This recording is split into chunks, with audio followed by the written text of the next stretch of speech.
Namaste. We carry forward our discussion on human population and conservation, primarily population and population growth. Now, in the last lecture, we saw that the human population is different in different areas. There are a large number of areas where the population is very small, and there are a small number of areas where the population is very large. And we also looked at several population characteristics, things like sex ratio, things like median age, things like the growth rate of population, things like education rate, literacy rate, the socioeconomic factors such as the GDP per capita, and so on. But then one question remains: what determines the rate of population growth? That is, if we know the current population, can we make certain predictions about what is going to happen in the future? Now, different philosophers and different human geographers have looked at this problem. They have considered this issue, and one of the most prominent ones amongst them is Thomas Robert Malthus. Malthus was an English cleric and a scholar who lived in the 18th and the 19th centuries. In 1798, he wrote a book, an essay on the principle of population, in which he hypothesized his ideas about the growth rate of populations. And he has been a major influence on the studies in population ecology and studies in human geography. So, in this lecture, we are going to focus on his theory, try to understand what he tried to profess about the growth of human population, and we shall also look at the lacuna in his theories and what kinds of changes are we observing in the world today. Now, Malthus proposed a growth model that is known as the Malthusian growth model in his honor. He stated that the population grows in geometric progression, roughly doubling every 25 years. Now, a geometric progression is a sequence of terms. So, let us write it as A1, A2, A3, A4, and so on, such that if we take the ratio of any two terms, so A2 by A1, and if this ratio is R, then this ratio is maintained everywhere. So, this R is equal to A3 by A2, this is also equal to A4 by A3, and so on. So, if we take any two terms, say AN and AN plus 1, then this will be the common ratio. Or in other words, we can write that the nth term is given by the first term into the r to the power n minus 1. So, for instance, if you put n is equal to 1, in that case you will have a1 is equal to a1 into r to the power 1 minus 1, which becomes r to the power 0 is 1. So, this is a1. a2 is equal to a1 into r to the power 2 minus 1 is a1 into r. a3 is equal to a1 into r to the power 3 minus 1 is a1 into r square, and so on. So, Malthus suggested that the human population grows in geometric progression, which means that there is a fixed ratio by which it would grow in every fixed unit of time. And he suggested that the time period is 25 years and the ratio is 2. That is, the population roughly doubles every 25 years. So, if we begin with say 100 million people, in 25 years it will become 200 million, in the next 25 years it will become 400 million, in the next 25 years it will become 800 million, and so on. And so, if you plot the human population growth, so if we plot, here you have t and here you have the population at time t, then the population will grow like this, an exponential growth. But he suggested that the food supply does not increase as fast. The food supply increases in an arithmetic progression. Now, an arithmetic progression is again a sequence of terms. So here we have A1, A2, A3, A4 and so on, such that the difference between any two terms is constant. That is A2 minus A1, if the value is D, then this same value of D is A3 minus A2 is the same as A4 minus A3 and so on. In such a case, we can write An is equal to A1 plus D n minus 1. So let us now put some values. A1 is equal to A1 plus D 1 minus 1. This becomes 0. So this is equal to A1. A2 is equal to A1 plus D 2 minus 1 is A1 plus D. A3 is equal to A1 plus D 3 minus 1 is A1 plus twice D and so on. So this is the formula for an arithmetic progression. Now the important point about Malthusian growth model is that while the population is growing in a geometric progression, if everything works fine, if people have sufficient access to food, the food supply does not increase as fast. So it increases in arithmetic progression. So from 1 it becomes 2, then 2 to 3, then 3 to 4, 4 to 5, 5 to 6 and so on. So in a very short period of time, the population will overrun the food supply. That is, there will be a shortage of food because now there are so many people and the food supply has not increased as fast. And this would create an imbalance.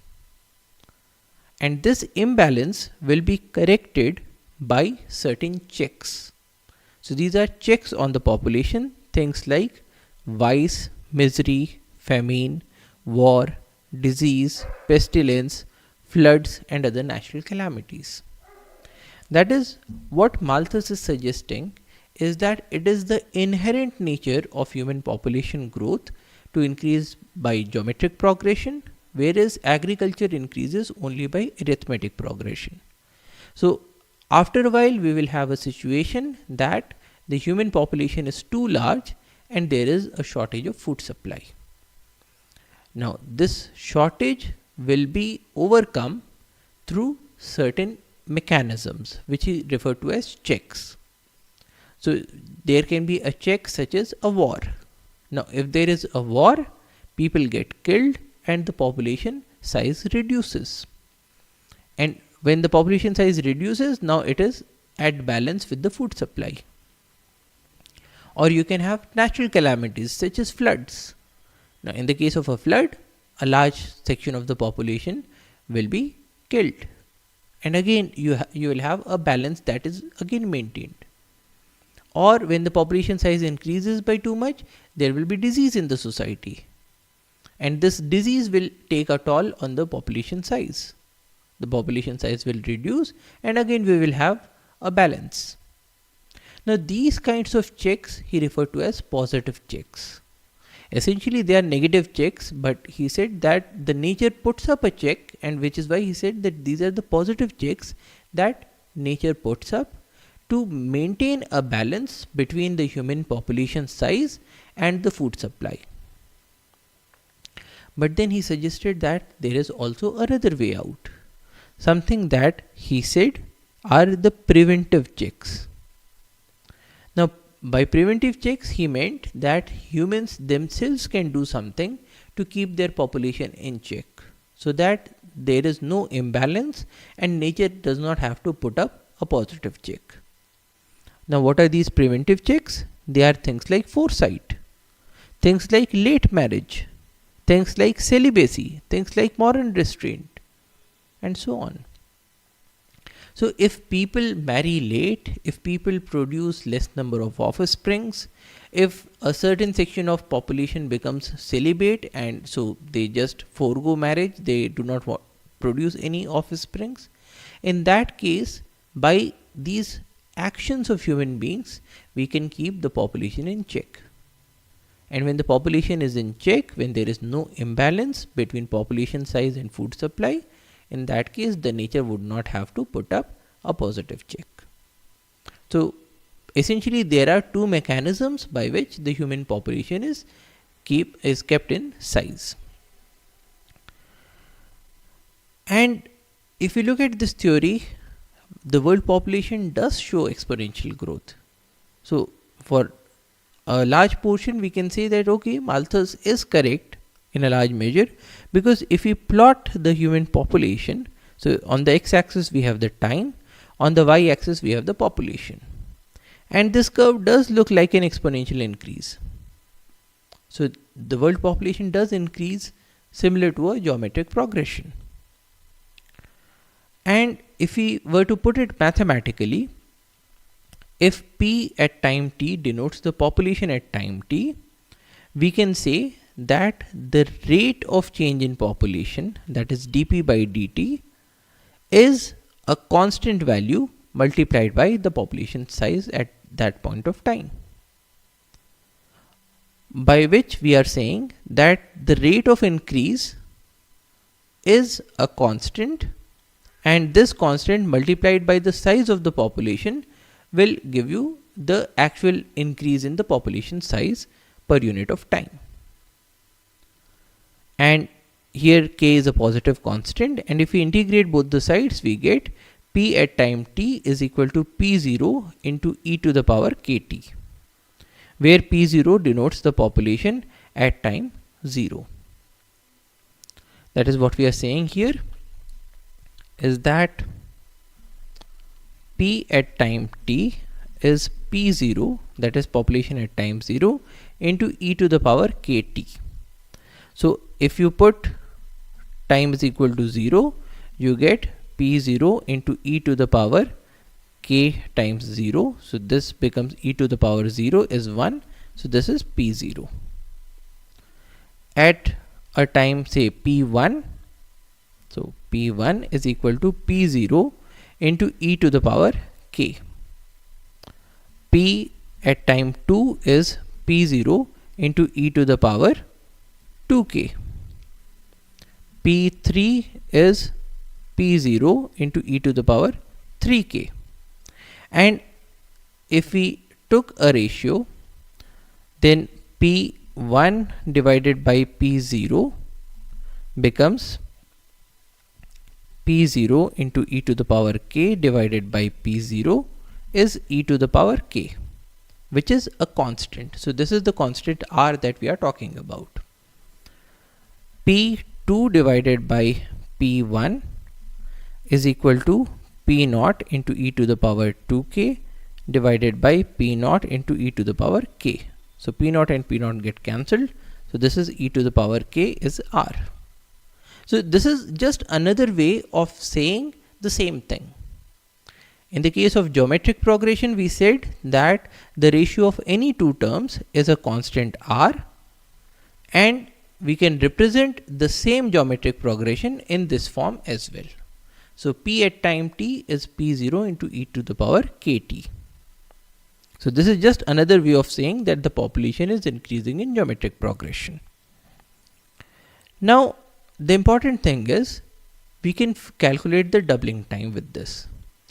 Doubling time is defined as the time required to double the population size. That is, p at time td, which is the doubling time, is twice the initial population. So in this case, we can write that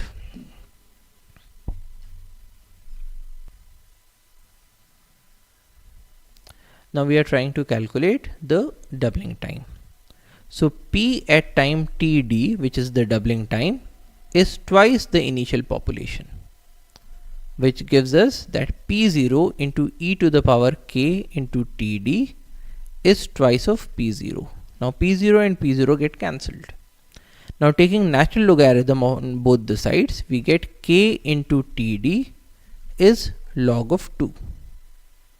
So we are taking log of both the sides, and we get k into td is log of 2, which gives us that td is log 2 divided by k. Now log 2 is a constant, k is a constant, and so Td is a constant, which is what Malthus was also saying, that we have a fixed doubling time, and that is 25 years. So if we go with Malthus, we can write that Td, which is log 2 by k, is 25 years. So this is the doubling time, log 2 by k. But now comes the criticism. The human population growth does not always follow the Malthusian law. So more or less we saw that okay, the human population is increasing exponentially, but not always. Because if the human population was actually increasing by a geometric progression, then we must be having a fixed Td, that is a doubling time. Malthus suggested that it was 25 years, but now we are going to see if it actually is 25 years. So if we look at the observed doubling time, the doubling time has been changing. So here on the x-axis we have the year. So we begin with the year 1500, 1600, 1700 and so on. And we are plotting the doubling time on the y-axis. Now roughly around 1530, or this is 1543. So at 1543 the doubling time was around 700 years. Then it kept on decreasing, such that if you look at near the year 2000, we are seeing that the doubling time is as low as 37 years. So for instance, in 1928 it took 125 years for the population to increase from 1 to 2 billion. In 1975 the population doubling time was roughly 76 years, because it had taken 76 years to increase from 1.5 to 3 billion. In the year 2000 it was roughly close to 38 years, and the population doubling time, it has been decreasing and then it starts to increase. So this is the actual doubling time, which tells us that Malthus was not exactly correct. The human population does not exactly increase by a geometric progression. It more or less increases by a geometric progression, but the rate is not constant. The rate changes, because of which the doubling time also changes. Second, when he talked about the agricultural growth, he said that it increases by an arithmetic progression. But that is again not exactly true. Because if we look at things like the cereals, we observe that there is an exponential increase in the yield. So for example, in the year 1700, the yield of wheat was roughly 1 ton per hectare in the United Kingdom. Currently, it is roughly 8 tons per hectare. So it has become 8 times. And if we plot it, this also looks like an exponential curve. Whereas if we went by Malthusian theory, it should have been a straight line. So there is an exponential increase in yields as well. 3. The Malthusian theory does not incorporate new land that has become available. Because over time, we have been deforesting a large amount of areas, and we are using that area to grow our crops or to raise our cattle. So because the population size has been increasing, there is a greater requirement of food, and to meet this greater requirement of food, what we can do is that we can bring more and more area under cultivation. So if we look at the current land use, we find that as much as 27% of the land area of Earth is being used for rearing livestock. That is, if we took all the area of North America and all the area of South America combined, That is the area that we are using for livestock rearing today. Then croplands are 7% of the area, meaning that if we took all of China, if we took all of Japan, that is roughly the size of our agricultural fields. Forests currently are 26% of the land area. That is most of Africa, then certain parts of the Middle East and up to India. So this much is the amount of land that is currently under forest, and this has been decreasing over time. The built up area, which includes the villages, towns, cities, everything, that is roughly the size of the country Libya. Roughly 19% of the land is barren land, 8% of land is shrubs, fresh water is just 1% of the land area, and glaciers are 10% of the land area. So what is happening over time is that we have brought 27 plus 7 is 34% of land under cultivation and agriculture. So when the population size increases, we tend to bring more areas under agriculture, and agriculture includes both cultivating crops and rearing animals. And this is something that Malthus did not consider when he was making his theory. So this is another criticism. Currently, if we look at the share of land use for agriculture, in certain countries it has increased to roughly 90% or even more. And so the area that has been brought under agriculture, it has been increasing. If you look at the areas that are under agriculture over the long term, we see an exponential growth. There is an exponential increase in the areas under croplands. There is an exponential increase in the areas under grazing. So this is also something that Malthus did not consider when he was propounding his theory. Another criticism is that not only can we bring more areas under cultivation, but at the same time we can also develop newer technologies. And technological growth is something that Malthus did not consider in his theory. So the exponential increase in yields are one example of the use of technology. Today we are using more and more amounts of fertilizers, more amounts of pesticides, and these are resulting in a greater yield of several of our crops. So if we look at the pesticide use per hectare, we find that in a vast majority of countries there is a substantial use of pesticides for growing of crops. The nitrogen fertilization consumption, if we plot the amount of nitrogen fertilizers that are being used, things like urea, then we will find that there has been a rapid increase in the amounts of urea and other nitrogen fertilizers that we have been using. So this is a technology. Now this nitrogen, as we have seen before, this is coming from a large number of industrial processes, things like Haber's process or things like Ostwald process. When we were discussing about the biogeochemical cycles, we observed that there are very few avenues through which we can have nitrogen in the soil in a natural manner. So we looked at the biological nitrogen fixation and things like lightning. But today the majority of nitrogen that we are putting on the land is being brought through industrial processes such as Haber's process and Ostwald process. Now these processes did not exist in the time of Malthus. So this is something that he did not consider when he was making his theory. Similarly, if we look at the fertilizer use, we find that the fertilizer use also has been increasing. So this is nitrogenous fertilizer, potash fertilizer and phosphate fertilizers.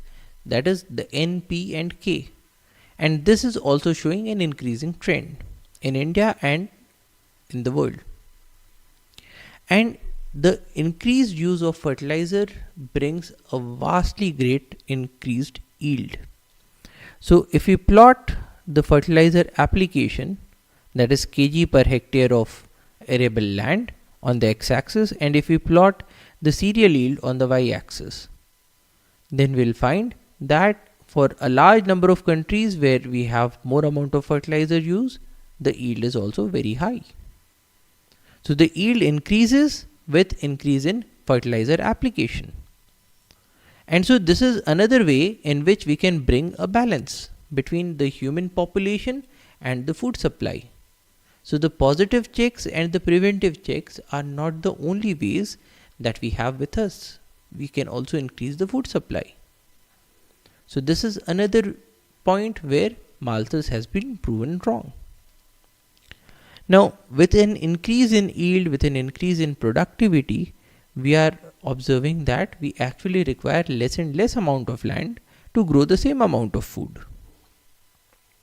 That is, after 50 years, the world uses 68% less land to produce the same amount of food.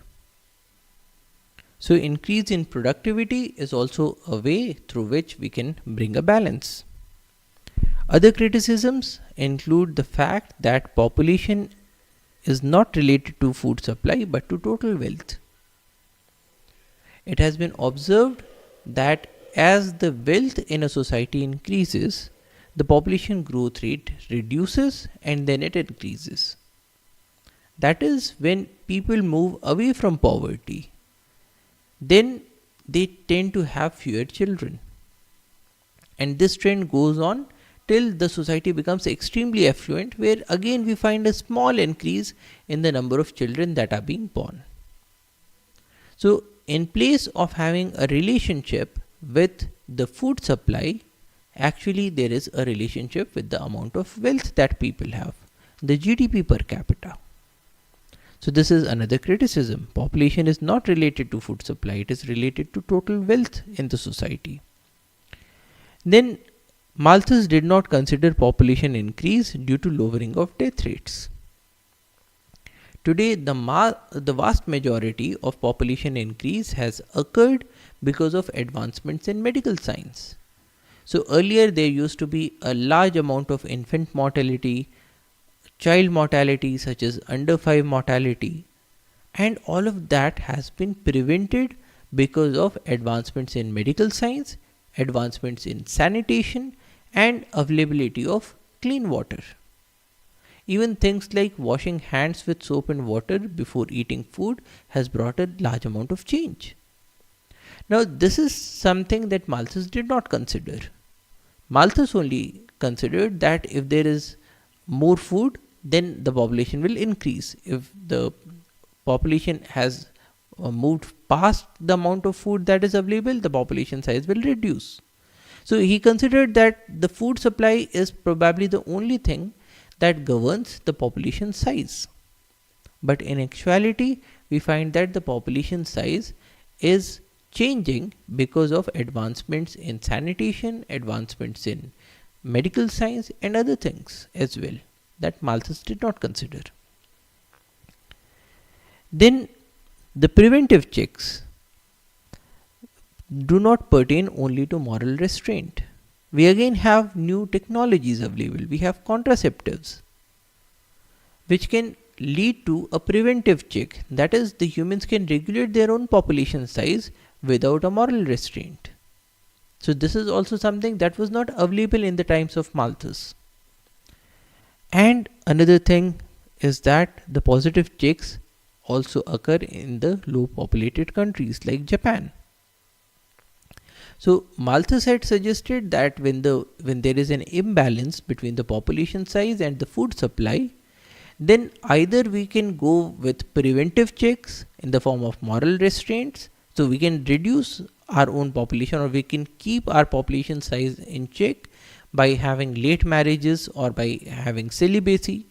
But we have technologies to reduce our population size without a moral restraint, and at the same time, the second option that Malthus had suggested was that if we do not go with preventive checks, nature will bring in positive checks in the form of things like floods or natural disasters or diseases. But then it has been observed that we have these natural disasters or floods or diseases even in those areas that have a low population size. So there is no direct correspondence between the population size and the positive checks. So this is another criticism of Malthus. And in this context, we can have a look at our learnings from wildlife population ecology. Where did Malthus go wrong? What could be the changes that he could have incorporated to make his theory more worthwhile? So, if you look at wildlife populations, then if you begin with Malthusian theory, so in the case of Malthusian theory, there is a geometric progression. That is, the population at time t plus 1 is equal to a constant multiplied by the population at time t. That is, we are saying that the population at time t plus 1 divided by the population at time t is a constant, which we are calling as R0. And this R0 is also known as the net reproductive rate, or the number of female offsprings that are produced per female per generation.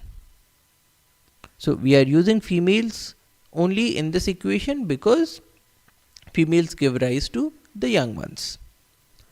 And this is the rate of population growth that would be expected from Malthusian theory.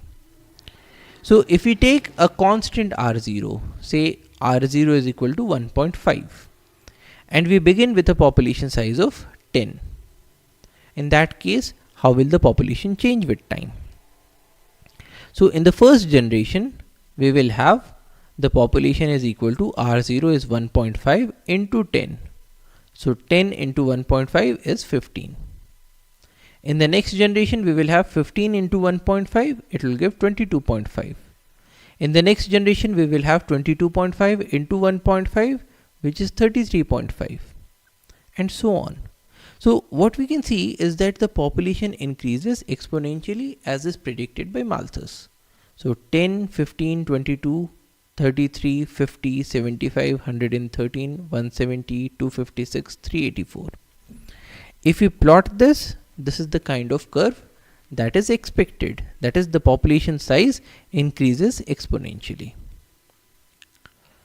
when you have the Malthusian theory. But then, do we actually see this in nature? In the case of any wildlife population, the answer is no. And this is primarily because R0 is not a constant, and it varies with the population size. That is, when we said that in the Malthusian theory there is a geometric progression with a fixed doubling time, that is not correct, because the doubling time, or equivalently the rate of population growth, is dependent on the population size. So how does that work?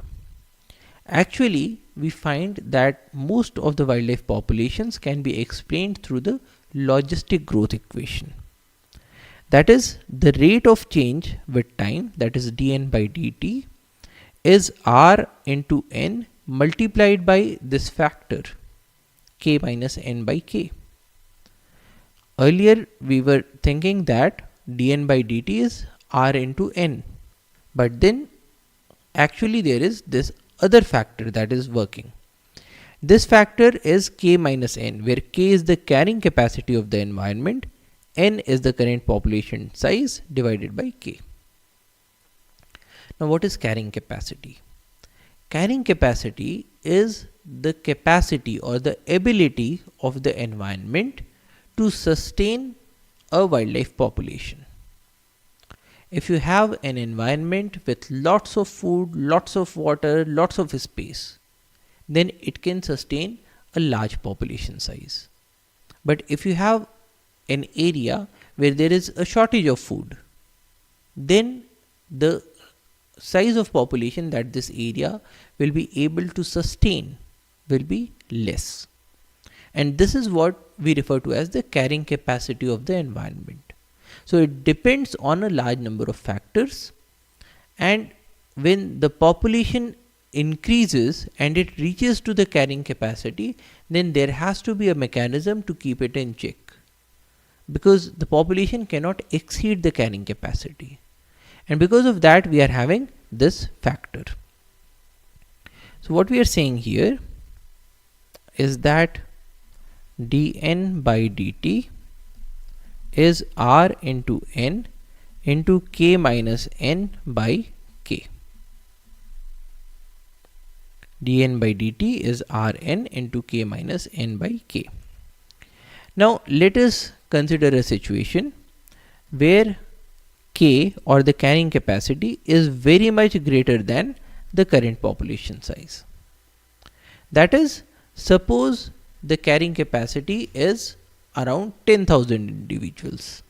So the environment can support 10,000 individuals, but currently we have only say 10 individuals.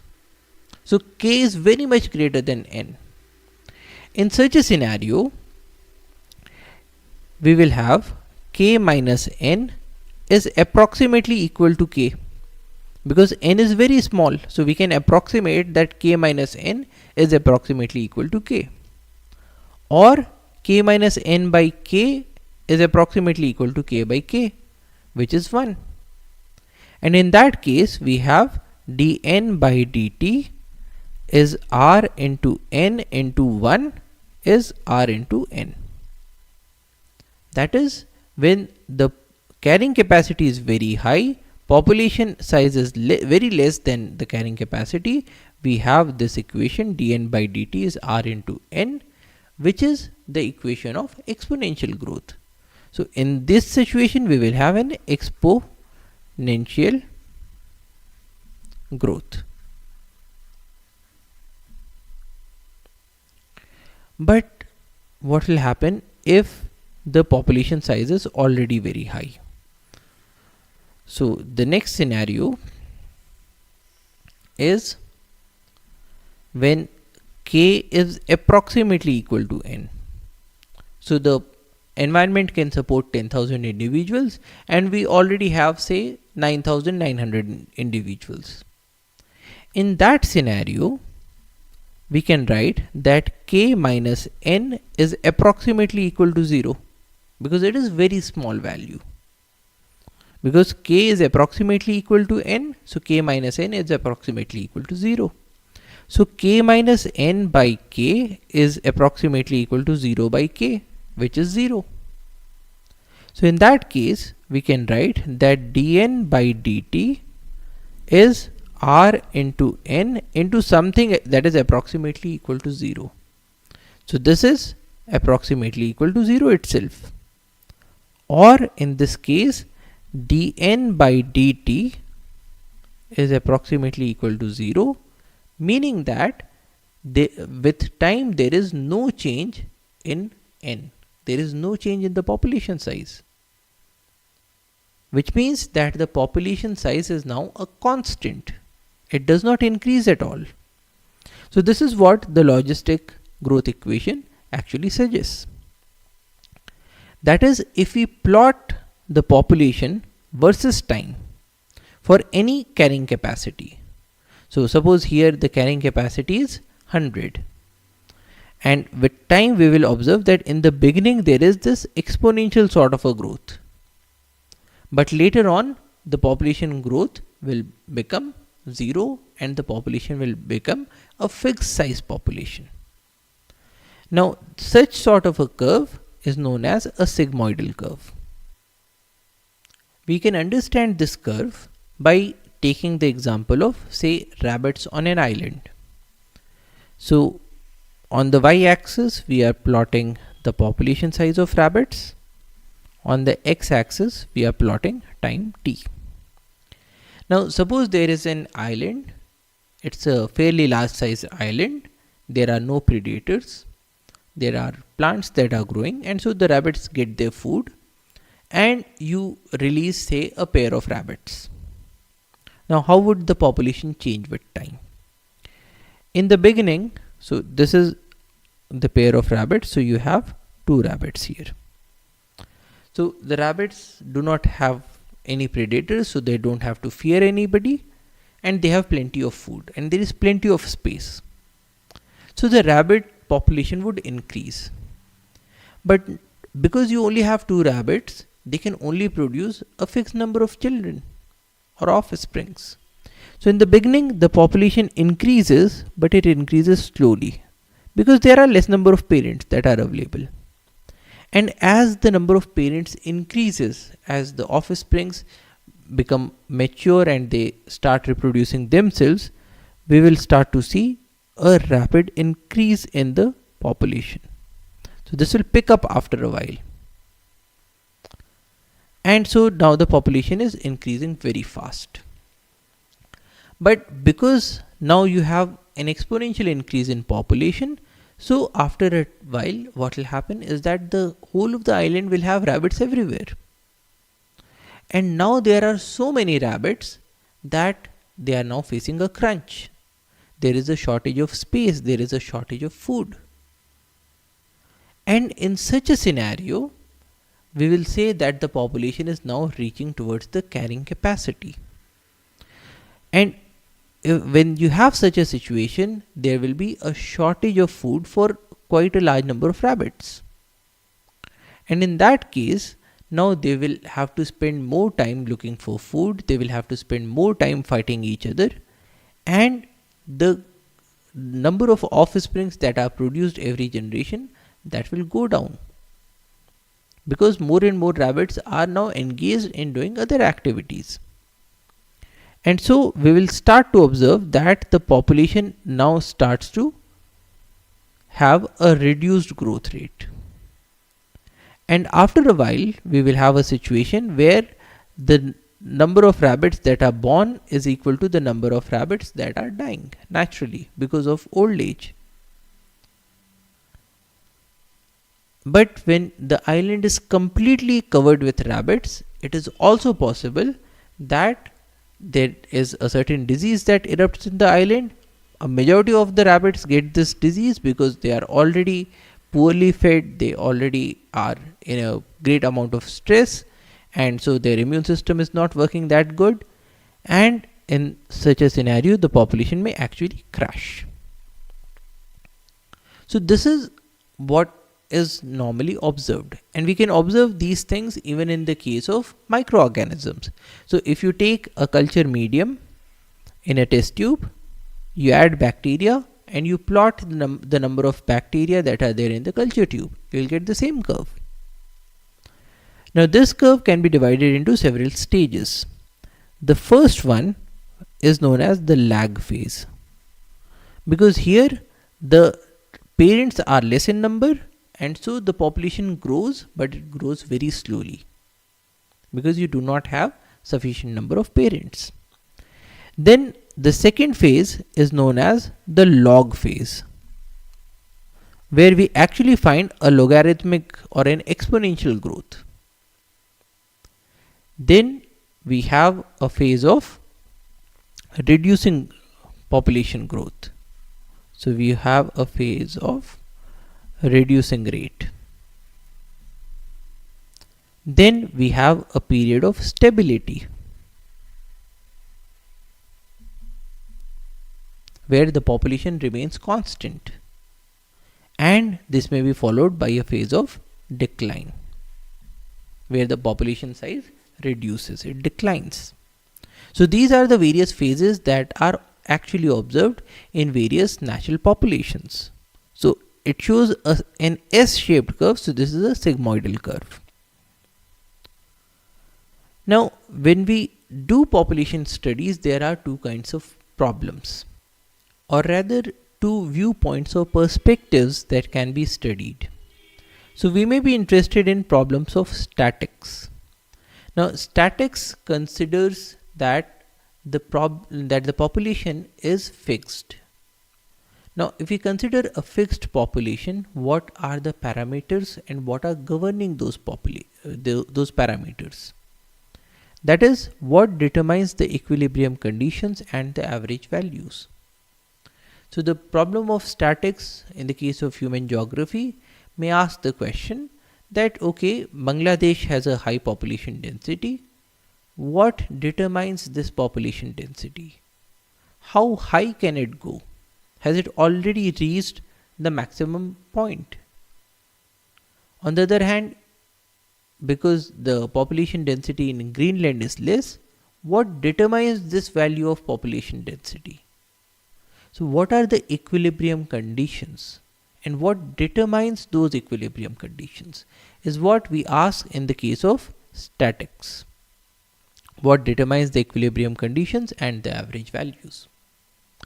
On the other hand, we can have the problems of dynamics. Dynamics means changes. So it asks the question, how does the population change with time? What are the factors that govern changes in the population? What are the factors that determine if a population will increase with time, it will decrease with time, or it will remain constant? So these are the problems of dynamics. We study the problems of statics and dynamics both in the case of wildlife populations and in the case of human populations. And in the case of wildlife populations, there are certain agents that have been known.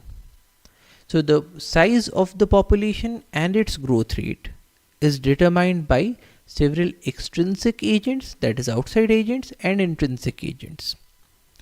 Extrinsic agents include things like weather, predators, parasites, diseases, quantity and quality of food that is available, and shelter that is available. So for example, if there is a disease that wipes out a major chunk of the population size will decrease. If there is an area where the population is not getting sufficient food, then the equilibrium population will be less. So we can look at both the problems of dynamics and the problems of statics by looking at the extrinsic agents. And there are also certain intrinsic agents, the physiological conditions of the animals, the behavioral conditions of the animals. So these are various agents that determine the size of the wildlife populations. What about humans? In the case of humans, we now know that there is a process that is known as demographic transition. So what is demographic transition? Demos refers to people, graphene is to write or to record. So demography is the process of writing or making a record of populations, people's populations, human population. And this demographic characteristics, they undergo a transition, which is a change. So what kinds of changes can we foresee? Now, in the case of primitive societies, we have conditions of high birth rate and high death rate. Now, the death rates are high because in the case of primitive societies, there is no guarantee of food. There is widespread malnutrition. There is no sense of cleanliness. And so there are a large number of diseases that occur in those societies. We have a very high infant mortality rate. We have a very high under 5 mortality rate.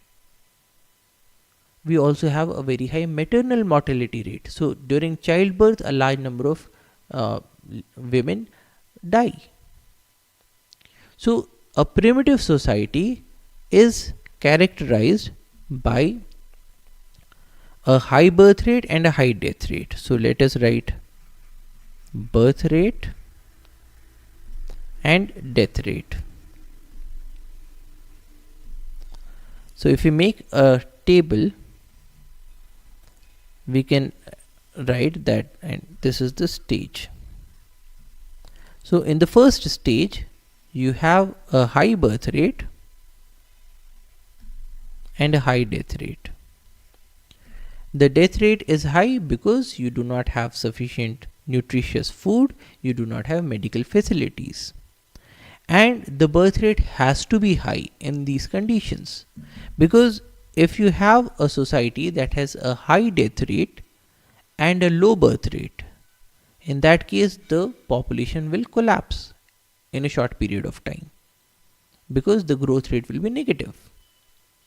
And so in these conditions the society will just not exist. So only those societies are able to continue that have a high birth rate, that is able to counter the high death rate.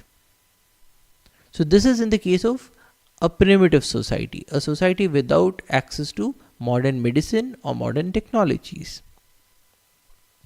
But then what happens?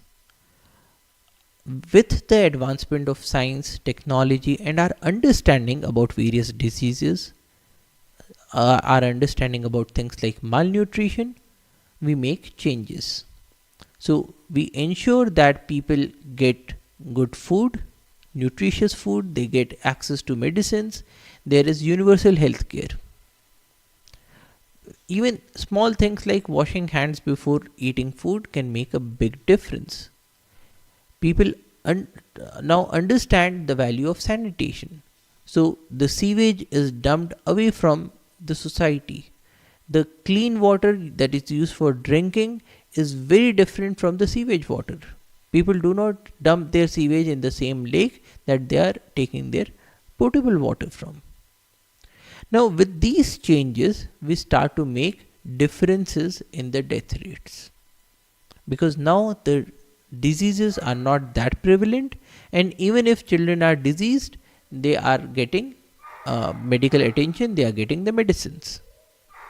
And so in the second stage we will have a situation where the death rate reduces, and so now you have a low death rate, but there is nothing to change the behavior of people. They go on producing the same number of offsprings that they have been producing in the primitive society. So the birth rate remains high. Now if you have a society with a high birth rate and a low death rate, it would mean that, so if we write the growth rate, in the first case it is roughly equal to 0, because the high births are compensated by the high deaths. But in the second stage you have a very high growth rate, because you have a large number of births and low number of deaths. And so the population increases, the population explodes like anything, and which is what we have observed in a large number of countries. With the advancements in science and technology, most of the countries move to a phase where they have an exploding population growth rate. But then this cannot continue forever, and at the same time there is no need to have a high birth rate. In the primitive societies we required a high birth rate to counter the high death rate, but now that people understand that okay, the death rate is so low, they now start to feel concerned about the increase in their populations. And so the society makes changes. The society goes for ways in which they can reduce the birth rate, both at the level of the society and also at the level of the individuals. Because now people come to the understanding that okay, if I have more number of children, my property will be divided in so many children that everybody will get a very small share of the property. And so now people consciously try to use things like contraceptives. And so in the third stage we have a society where the birth rate also reduces and the death rate is already low. And in this case you again get to a phase where the growth rate is roughly equal to 0, or in certain cases the birth rate reduces so much that it can even become negative, because we already have so many people that now an increase in the population is not required. We can actually reduce the population. And so, in a large number of societies, if you plot the population growth, so if you have population versus time, in the beginning you have very less growth of population, or roughly the population remains stable because the high births and high deaths equalize each other. Then we have a phase where the population increases exponentially because the death rates are going down. Then it reaches a peak and then it starts to decrease. Now, once it starts to decrease, you can have many scenarios. You can have a population that goes back to the original level, or you can have a population that is maintained at this level, or you can have a population that is maintained at some other level. Now, that would depend on the society, it would depend on the culture of the society and the conditions of the area. So, this is what is demographic transition. And demographic transition can help us answer the questions of statics and dynamics in the case of human populations. So, that's all for today. Thank you for your attention. Jai Hind.